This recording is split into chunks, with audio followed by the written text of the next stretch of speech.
Aleshores, estem així amb tres penyes del València que representen tres sensibilitats diferents. Estem amb Últimes Vesprades, a Mestalla, estem amb la Colla Blanc i Negra i també estem amb la penya LGTBI també del València.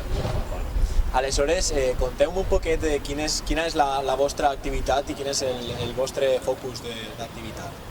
Bueno, pues el Últimes Vesprades a Mestalla es un blog que té una vessant més del món cultural, històric, de tot el que ha representat el València en estos 100 anys d'història, de literatura, música, història, geografia urbana...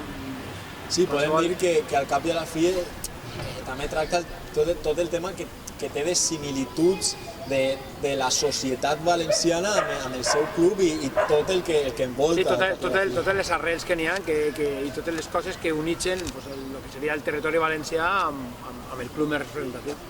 I quines són ara mateix els vostres principals focus d'acció, per així dir-ho? Doncs mira, hem tingut un centenari molt intens, afortunadament culminant en un èxit que la veritat en el mes de gener ningú pensava, però des del mes de març anem en una trajectòria brutal, ha sigut això increïble. I d'activitats que hem fet des d'Últimes Vesprades, l'última que hem fet és un concert dels diferents grups que tenen cançons dedicades al club. Farem un concert en la Sala El Loco farà 3 setmanes i va ser la veritat que estigué molt bé. La propera acció que tenim és volem dignificar el lloc on estigui el primer camp del València, que està a l'entrada de l'Avinguda d'Aragó, l'antic camp d'Algirós, i estem demanant els permisos per a poder ficar una placa on recorde que ahí estigué la primera llar del club, en 1910. Digues lo del Villarroda. Sí, i evidentment, a banda, tenim sempre una vessant solidària també, que és, intentem ajudar a Elvira Roda.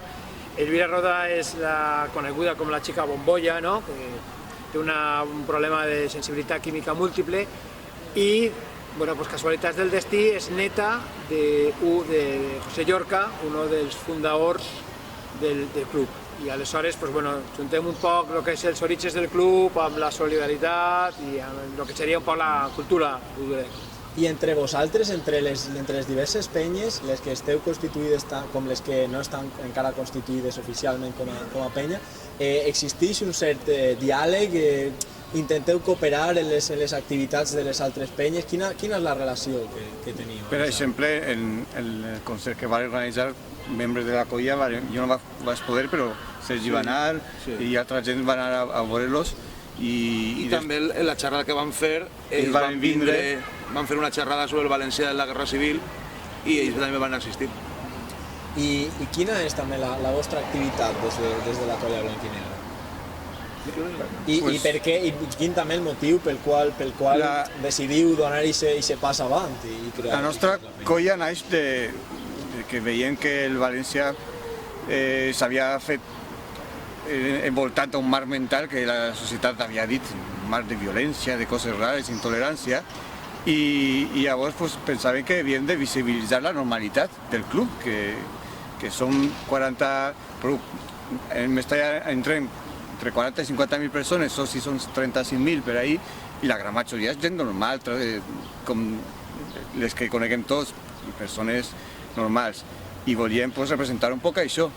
I clar, entràvem en uns objectius clars, que era animar a València, que és el primer de tots, i rebutjant qualsevol tipus de violència, la intolerància, el racisme que hi ha al voltant de l'estadi. També una de les nostres tasques jo crec que és eixir. Jo sempre dic que una penya del València, una penya comú, és com una falla sense falla. Fan totes les activitats que pot fer una falla però no planten una falla. I nosaltres volíem anar una miqueta més enllà. Hem fet xerrades, per exemple, com la que van assistir els companys d'Últimes Vesprades, del València de la Guerra Civil. Hem fet una altra xerrada de dia València-Llevant, una rivalitat centenària, amb gent d'empenyes del Llevant, parlant d'una miqueta de com era la rivalitat davant del Llevant i com és ara. També tenim una consideració d'una promoció del valencià com a la llengua vehicular del València i de l'afició, diguem. També tenim una vessant solidària, el que passa és que encara no hem fet cap acte solidaritat, però tenim un moment en un col·lectiu de xiquets en autisme que se diu Deportea, de xiquets en autisme que volen fer esport i volíem ajudar-los. I més que res, la nostra idea és eixir de lo que és la normalitat d'una penya, lo que és comú en una penya. També des del punt social fer, pues, no sé, ara mateix encara no tenim seu, però volem fer pues, tornejos de truc, Sí, crear un poc de d'escacs, també, que també sigui inclusiu amb les diverses penyes. Ara estem organitzant un campionat de futbol que no sé si serà este any o el següent, però la història és fer un torneig popular de futbol mixte i coses així per a que sigui inclusiu, divers. I es troba així també representada la penya LGTBI del València. Per què és necessari, a hores d'ara, encara ja al segle XXI, que existisquen penyes LGTBI com la del València o com la de l'Arsenal, que també tu ens contaves que vau tenir relació quan van vindre també a jugar-hi?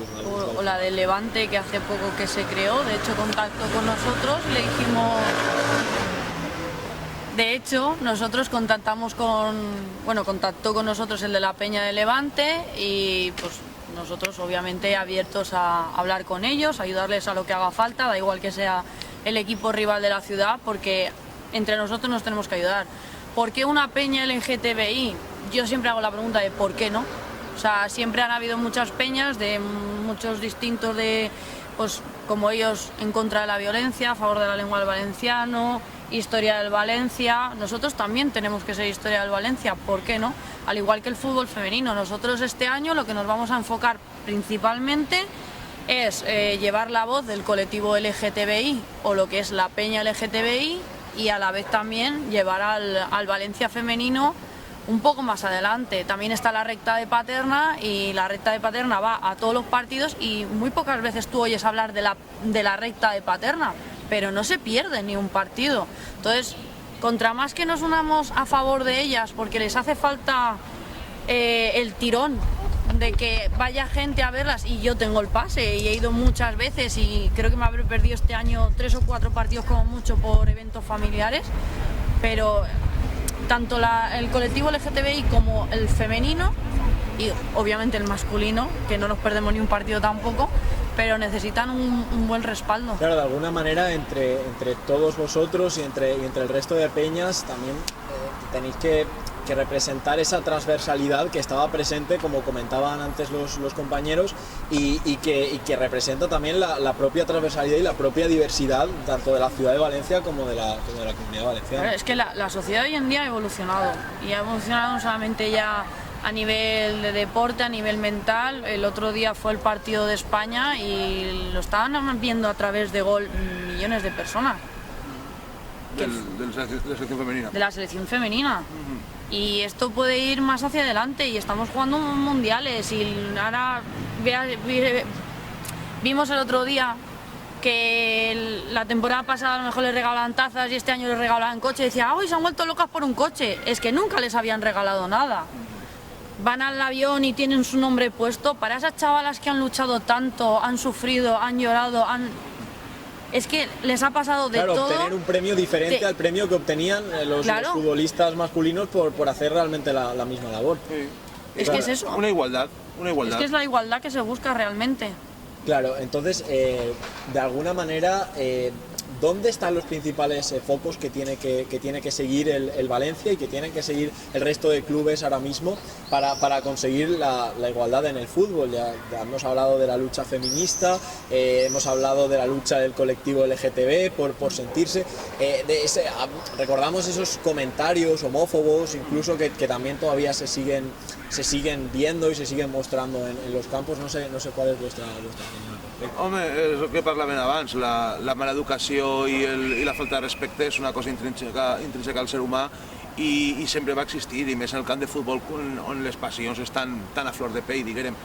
Però jo crec que té que ser una lluita de la societat i en concret del València Club de Futbol té que ser una lluita principalment contra el problema més gran que tenim, que tal vegada siga la violència, i no només la violència física, sinó també la violència verbal, violència en xarxes socials, violència, diguem, amenaces, o simplement la violència de la prepotència, o sigui, de creure's que tu eres més per fer certes coses i que tens que tindre certs beneficis davant de la resta de l'afició. Després una altra cosa que ens agrada fer és fomentar un poc la germanor entre aficions, que és una cosa que hi ha rivalitat, òbviament, però també són aficionats com nosaltres.